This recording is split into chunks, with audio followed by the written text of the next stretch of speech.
السلام علیکم ورحمۃ اللہ وبرکاتہ۔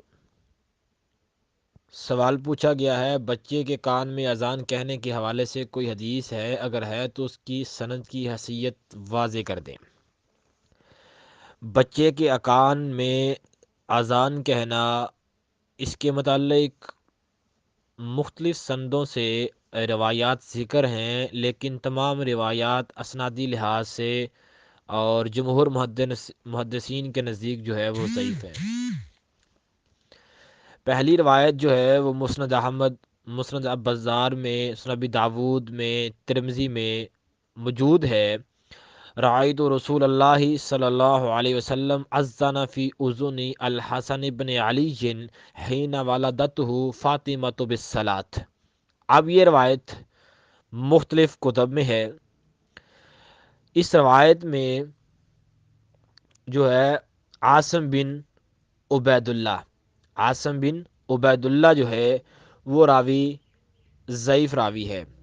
اس پر اکثر جمہور محدثین نے اس راوی کو جو ہے وہ ضعیف کہا ہے، بلکہ امام شعبہ کا قول جو ہے وہ صحیح سند سے ثابت ہے۔ وہ کہتے ہیں کہ اگر عاصم بن عبید اللہ سے پوچھا جائے کہ بصرہ کی مسجد کس نے تعمیر کی ہے، تو وہ سند بنا کر پیش کر دے گا کہ فلاں بندے نے جو ہے وہ بصرہ کی مسجد تعمیر کی ہے۔ اس کے علاوہ امام عیینہ، علی بن مدینی امام بخاری کے استاد، امام احمد بن حنبل، امام اہل سنہ، ابن معین، ابن سعید، امام نسائی، امام بخاری، ابن حجر اور ابن خزیمہ، دار قطنی، اس کے علاوہ دیگر محدثین نے جو ہے وہ عاصم بن عبید اللہ کو جو ہے وہ ضعیف کہا ہے، بلکہ منکر الحدیث بھی کہا گیا ہے۔ بعض محدثین نے منکر الحدیث بھی کہا ہے۔ تو اس بنیاد پر یہ روایت جو ہے وہ اسنادی لحاظ سے، اس کے علاوہ بھی روایات سنن ترمذی میں بھی ہے، سنن ابی داود میں بھی ہے، اس میں بھی اسنادی لحاظ جو ہے وہ سند جو ہے وہ اتنی مضبوط نہیں ہے کہ اس پہ عمل کیا جا سکے۔ بلکہ حافظ ابن حجر علی رحمہ اس روایت کو نقل کرنے کے بعد لکھتے ہیں، وہ مدارہ علی عاصم بن عبید اللہ وہو ضعیف۔ وہ کہتے ہیں کہ اس روایت کا دار و مدار عاصم بن عبید اللہ پہ ہے، جبکہ وہ ضعیف راوی ہے۔ اس کو امام حافظ ابن حجر عسقلانی نے جو ہے وہ ضعیف کہا ہے، اور دیگر محدثین نے۔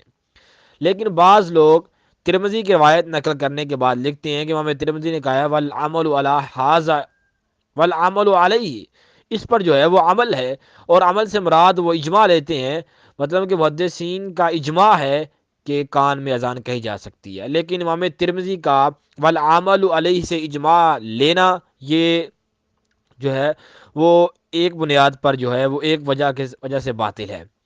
امام ترمذی نے والعمل علیہ کہا ہے، لیکن والعمل علیہ سے مراد امام ترمذی کی جو ہے وہ نو مولود کے کان میں اذان کہنا نہیں ہے، بلکہ دارالسلام کا جو نسخہ ہے وہاں الفاظ ہیں کہ والعمل علیہ فی العقیقہ، یعنی کہ والعمل فی العقیقۃ علیہ۔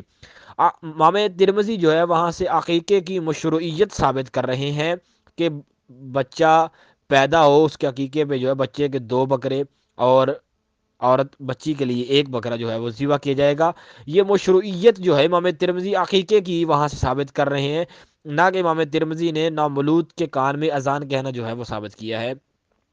اور اتنے محدثین کے امام ترمذی جیسے محدثین جو ہے امام المحدثین امام ترمذی، ان کے استاد علی بن مدینی اور جمہور محدثین امام اہل سنہ امام احمد حنبل کا اس کو راوی کو ضعیف کہنا اور ان اسناد پر کلام کرنا، اس کے باوجود یہ کہنا کہ جیسا کہ امام عدی نے اور امام اجلی نے کہا ہے کہ لا باسا، کوئی حرج نہیں ہے بچے کے کان میں اذان کہنا، اور امام عدی کا قول یہ ہے کہ شواہد کی بنیاد پر بچے کے کان میں اذان کہی جا سکتی ہے۔ اور اتنے محدثین کی جرح کرنے کے باوجود یہ دونوں کا یہ کہنا کہ لا باسا اور شواہد کی بنیاد پر صحیح ہے، تو وہ کوئی معنی نہیں رکھتا۔